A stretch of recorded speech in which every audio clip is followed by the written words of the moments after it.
नमस्कार दोस्तों, आज मैं आपको बताने जा रहा हूं माँ त्रिपुर सुंदरी की कहानी। कहते हैं कि माँ त्रिपुर सुंदरी 10 महाविद्याओं में से एक है और उन्हें श्री विद्या या षोडशी के नाम से जाना जाता है, जो अनुपम सौंदर्य, शक्ति और ज्ञान की प्रतीक है।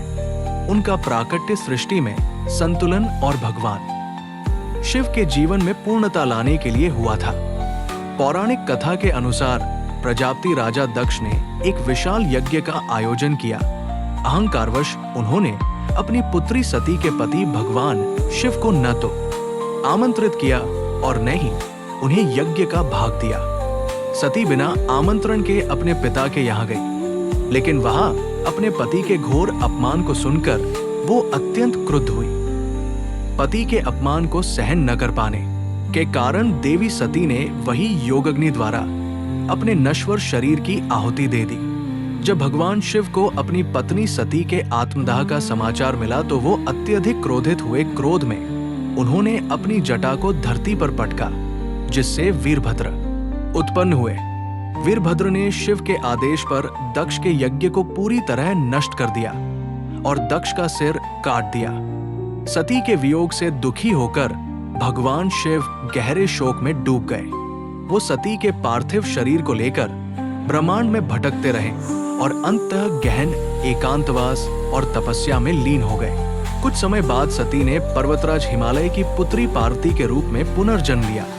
उन्होंने भगवान शिव को पुनः पति के रूप में प्राप्त करने के लिए कठोर तपस्या शुरू की। इसी महत्वपूर्ण अवधि में सृष्टि के संचालन और देवताओं को अभय प्रदान करने के लिए आदि पराशक्ति ने माँ त्रिपुर सुंदरी के रूप में उन्हें षोडशी कहा जाता है, जो सृजन की पूर्णता और शाश्वत सौंदर्य का प्रतीक है। वो भगवान कामेश्वर की शक्ति बनी, जो प्रेम, सौंदर्य और ज्ञान से शिव के तप को पूर्णता की ओर ले जाती है। उन्हें राज राजेश्वरी भी कहा जाता है, जिसका अर्थ है सर्वोच्च साम्राज्ञी, जो तीनों लोकों में शासन करती है और अपने भक्तों को अभय तथा ज्ञान प्रदान करती है।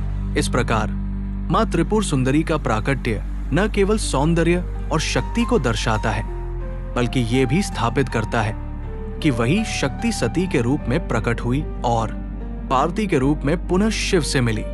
देवी की इसी महिमा से जुड़ा है त्रिपुर सुंदरी का शक्तिपीठ, जहां पौराणिक कथाओं के अनुसार सती के दक्षिण पाद, दाहिने पैर का निपात हुआ था और ये स्थान कुरुमपीठ के नाम से जाना जाता है। ये कथा हमें बताती है कि माँ त्रिपुर सुंदरी ही वो सर्वोच्च शक्ति है, जो जीवन, मृत्यु और पुनर्जन्म के कोचक्र में शिव की शक्ति बनी रहती है। कहानी अच्छी लगे तो लाइक, शेयर, कमेंट और सब्सक्राइब करें चैनल @radhekrishnaalav.007।